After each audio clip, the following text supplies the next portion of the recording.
Here's some breaking news. The Toronto Blue Jays have just made an absolutely shocking trade as we are now just 1 hour away from the deadline.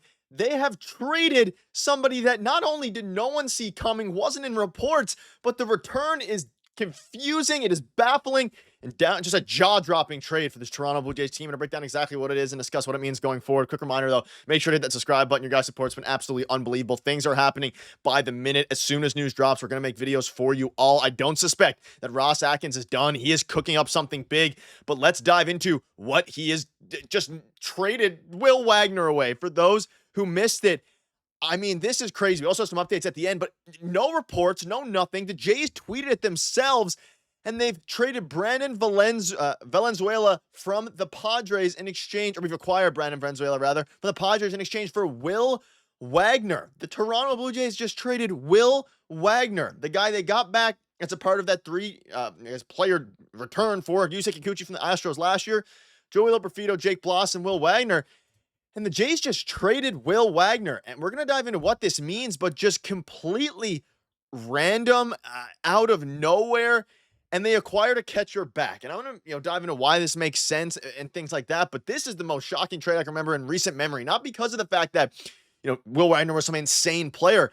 No one was talking about this. And let's look at Will Wagner first this season. Yes, a 0.4 WAR negative, but he was a fairly highly touted prospect last year at the deadline when they got him. But not only that, he was really heating up for the Toronto Blue Jays. Like, he was in the lineup almost every day of, the past couple weeks, I guess, especially against the Baltimore Orioles.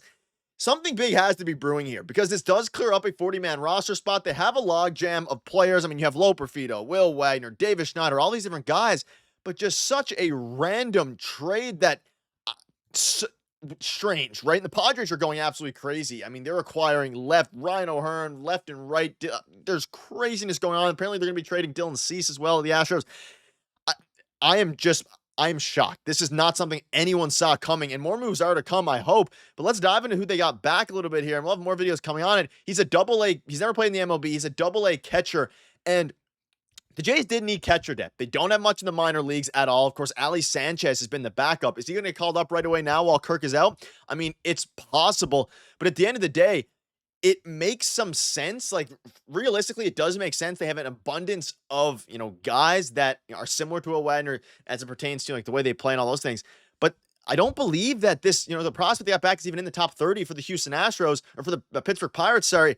And Will Wagner has been playing really well for the Jays. And you assumed 26 years old, but he was starting to come into his own a little bit here. Very confusing. And fans are confused. Everybody's confused. Would hope Wagner's trade is to clear a 40-man spot as a sign of a trade to come. And that's something that is possible. Now, it does obviously open up a 40-man roster spot, which they need to do at some point anyway if they want to make a trade. There's some rumblings about a Stephen Kwan trade obviously happening.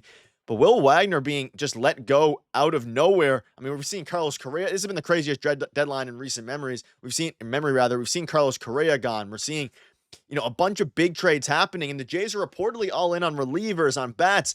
And then they trade Will Wagner for not a bat. I mean, technically it can be a bat, but it is a catcher at the end of the day who has a 700 OPS this season in Double-A. Like, he's good depth. He actually has some power, 12 home runs there. Like, I'm interested about the prospect.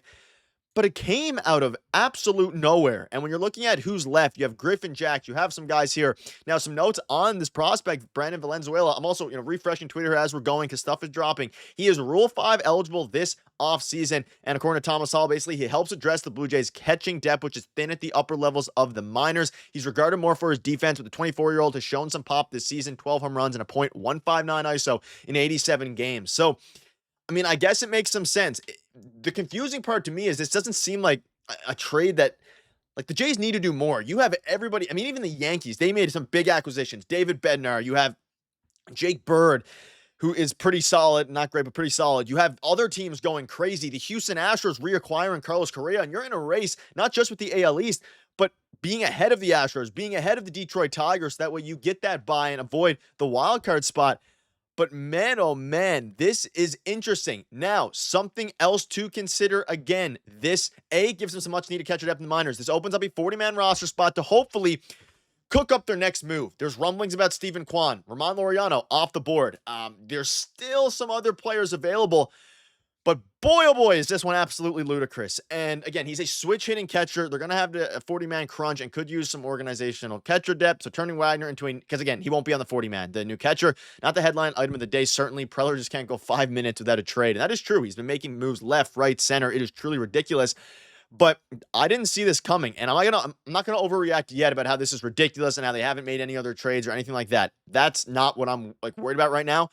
If this is a sign of more moves to come, sure. If this is the end of the deadline, I mean, Shane Bieber, which I really love. I'm a huge fan of him. Not Sandy Alcantara, but of course, Anthony Dominguez. If those are your two additions and you lost Will Wagner, and I'm not going to pretend that, a lot of fans will probably overvalue Will Wagner a little bit because he's a bit of a fan favorite, things like that. He hasn't been great this year. He's been really good as of late and average above 300 and all these different things. I don't think this trade line has been terrible if the Jays don't get another player. Now there's an hour left. Trades trickle in past an hour, but what is going on? It makes no sense to me that they're doing this now. And again, they needed to do it, and it does make sense. They didn't need to get rid of Will Wagner. They needed to open up spots. But for a double-A catcher who isn't going to play in the majors, we assume anytime soon. Again, they have Ali Sanchez right now backing up Heineman. I'm hoping this doesn't mean that there's a more serious injury to Alejandro Kirk. I don't think that's the case, but just jaw-dropping. Now, you do have to hold the line a little bit because this report came out just a few minutes ago. This is from Mitch, one of the athletic reporters, Blue Jays Mitch.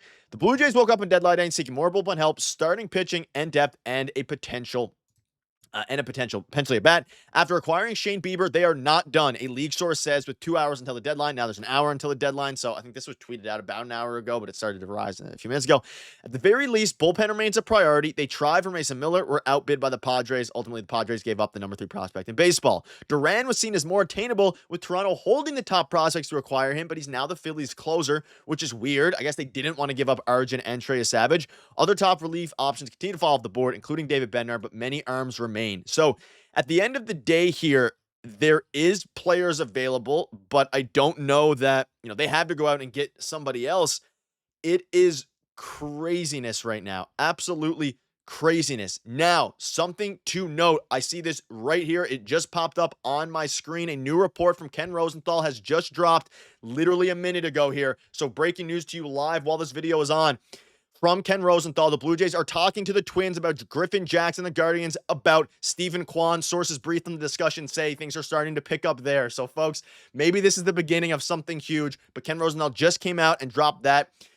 Absolute mayhem, the craziest deadline in recent memory, and the Jays are actively pursuing Griffin Jackson and Stephen Kwan. Ken Rosenthal does not name any other teams in this article. He zeroes in on the Jays and the Guardians with the Twins for Griffin Jackson, the Twins, and Stephen Kwan from the Guardians, folks. I hope Ross is cooking. A very crazy trade to start, but man, oh man, something huge is brewing for the Jays, and we'll keep you up to date as soon as it drops. Let me know in the comment section what you've graded the Jays offseason or trade deadline so far. See you guys later.